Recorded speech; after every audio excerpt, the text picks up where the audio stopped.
15 ஆண்டுகளா நான் பங்கேற்காத போராட்டம் கிடையாது. 2009ஆம் ஆண்டு முள்வேலி கம்பிகளை அறுத்தறிவோம் வாரீர். 2010 ஜூன் மாதம் மீனவர் படுகொலைக்கு எதிரான போராட்டம். 2010 எழுவர் விடுதலையே இனத்தின் விடுதலை எனும் முழக்கம். 2011 முல்லை பேரியாறு உரிமை மீட்பு போராட்டம். 2013 கூடங்குளம் அணு உலை எதிர்ப்பு போராட்டம். 2016 மீனவர்கள் நலன் காக்கும் போராட்டம். 2016 ஹைட்ரோ கார்பன் நெடுவாசல் கதிராமங்கலம் போராட்டம். 2017 ஸ்டெர்லைட் எதிர்ப்பு போராட்டம். 2017 காவிரி நதிநீர் உரிமை போராட்டம். நெய்வேலி அனல் மின் நிலைய எதிர்ப்பு போராட்டம். 2017 மற்றும் 2021ஆம் ஆண்டு நீட் எதிர்ப்பு போராட்டம். 2017 ஜல்லிக்கட்டு போராட்டம்.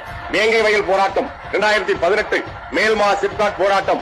2019 8 வழி சாலை போராட்டம். 2022 பரந்தூர் விமான நிலைய எதிர்ப்பு போராட்டம். 2022 ஆசிரியர்கள் போராட்டம். 2023 கச்சத்தீவு மீட்பு போராட்டம். 2023 தமிழர்களுக்கே வேலையில் முன்னுரிமை எனும் போராட்டம். 2023